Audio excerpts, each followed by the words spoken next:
वालेकुम नाज़रीन, सुबह बखैर। 20 जुलाई 2023 का दिन है। 19 जुलाई को आप सब जानते हैं कि एक दफ़ा फिर साइफ़र का रौला मीडिया के ऊपर डलवा दिया गया है, क्योंकि साबका वज़ीर-ए-आज़म इमरान खान की 3.5 साला हुकूमत में एक दाने का एक कोई ऐसा केस करप्शन का नहीं ढूंढ सके जिसके ऊपर उसको सज़ा दे सकें। इसलिए अब वो सारे केस पता है ख़त्म होते जा रहे हैं, झूठे केस। और अब फिर एक दफ़ा साइफ़र वाला जो सांप है वो दोबारा निकाल लिया गया है। मैं सिर्फ आपका ज़्यादा टाइम नहीं लूँगा, 2 मिनटों में आपको ना साइफ़र की हकीकत बताने लगा हूँ। साइफ़र मार्च की 6 या 7 तारीख को अमेरिका में पाकिस्तान के सफ़ीर असद मजीद ने लिखा। साइफ़र होता क्या है पहले तो मैं आपको ये बता दूँ यार।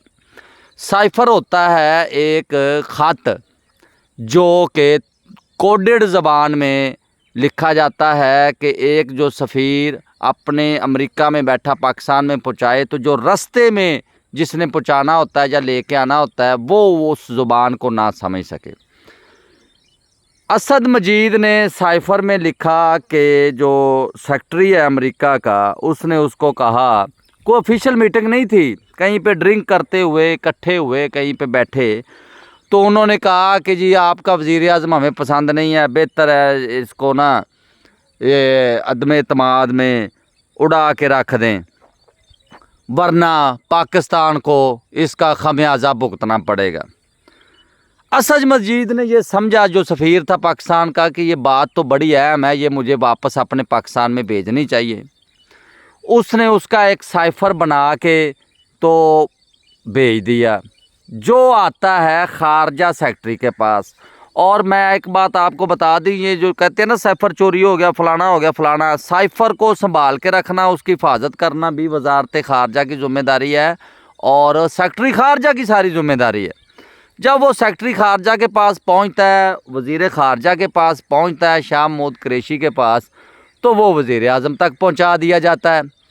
वज़ीर-ए-आज़म उसको समझता है कि ये तो हमारे मदाखलत कर रहा है अमेरिका हमारे मामलात में। अमेरिका कौन होता है? पाकिस्तान के वज़ीर-ए-आज़म को पसंद नापसंद करने वाला मुंतखब वज़ीर-ए-आज़म है। ये कौन सा मार्शल लॉ है कि वो तके से आके बैठे हुए हैं? मैं मुंतखब वज़ीर-ए-आज़म हूँ, तो मुझे कौन होता है अमेरिका बीच में कहने वाला कि ये पसंद नहीं, हमें इसे हटा दो।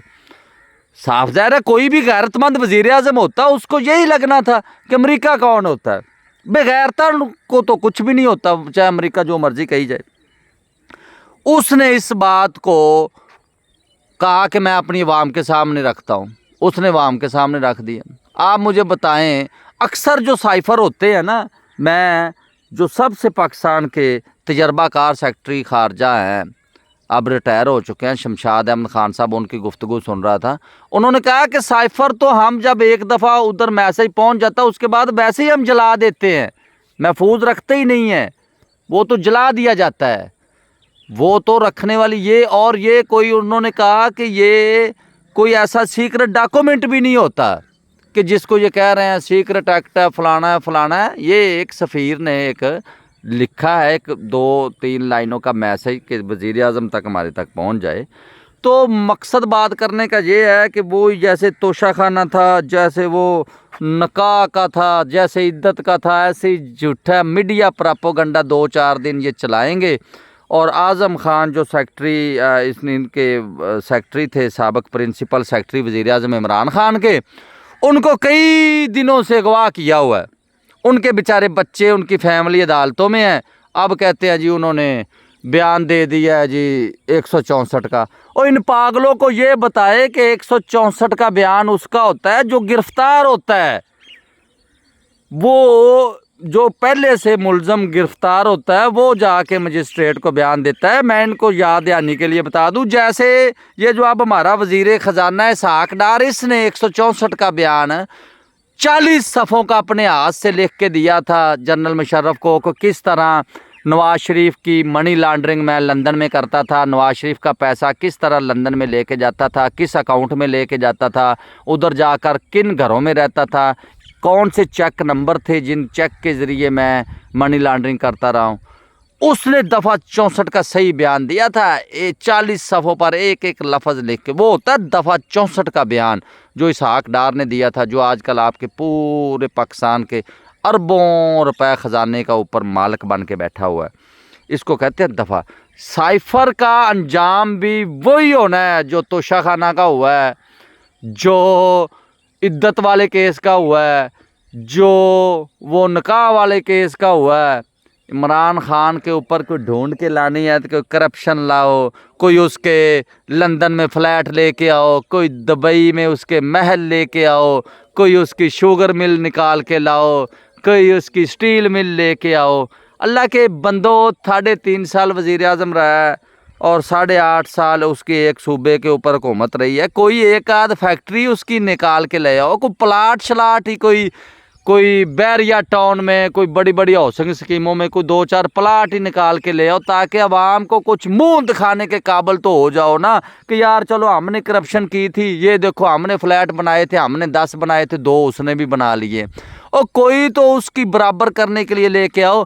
ये क्या है जी, कभी सैफर, कभी तोशाखाना। सैफर ये सीक्रेट एक्ट के तहत आता ही नहीं है साइफर, क्योंकि ये अमेरिका का कोई डॉक्यूमेंट नहीं है, ये अमेरिका ने नहीं लिखा है। ये पाकिस्तान के सफ़ीर ने अपने सेक्रेटरी खारजा जिसके वो अंडर आता है उसको ये लिखा है कि अमेरिका में ये बात हो रही है, मैंने ये बात सुनी है, उन्होंने मुझे कहा है कि आपका जो वज़ीर आज़म इमरान खान हमें पसंद नहीं है, वो हमें एब्सोल्युटली नॉट कहता है, वो हमारे सामने आंखें निकालता है, इसलिए उसको बदल दो, वो वाला वज़ीर आज़म लेके आओ जो हमें हमारी हर बात के ऊपर यस सर कहे, हमें वो वज़ीर आज़म चाहिए। ये बात थी साइफर में लिखी हुई, और ये बात अवाम के सामने आनी भी चाहिए कि ये मुल्क, हम अपने आप को समझते हैं हम आज़ाद मुल्क है, और हमारे वज़ीर आज़म को अमेरिका जैसा है, वो उधर बदमाश है जो उधर बैठ के कहता है हमें पसंद नहीं है, इसको बदलो। जब भी कोई गैरतमंद वज़ीर आज़म होगा ये बात सुनेगा तो उसको तो गुस्सा आएगा, वो तो अपनी अवाम को बताएगा। ये अवाम को छुपाने वाली बात थी ही नहीं, ये तो अवाम के सामने बात लाने वाली थी। ये तो ज़रूरी बात थी कि अमेरिका, उधर अमेरिका में बैठ के हमारे वज़ीर आज़मों का इंतखाब करता है। जैसे वो एक अपने DGISI, अल्लाह ताला उनकी मग़फ़िरत फरमाए, जनरल हमीद गोल थे, उन्होंने TV प्रोग्राम में बैठ के कहा कि पाकिस्तान, ये हो नहीं सकता कि पाकिस्तान का जो आर्मी चीफ़ है वो उसमें अमेरिका की मशावरत शामिल ना हो या उसकी मर्ज़ी के बगैर लग जाए। उन्होंने कहा था आज से कई साल पहले। अब हमें पता चला है कि वज़ीर आज़म भी वो पसंद नापसंद करते हैं। ये आज़ाद मुल्क है, हम ये कौम बर्दाश्त नहीं कर सकती कि अमेरिका इधर पाकिस्तान के ऊपर भी अपनी बदमाशी और तसल्लुत रखे।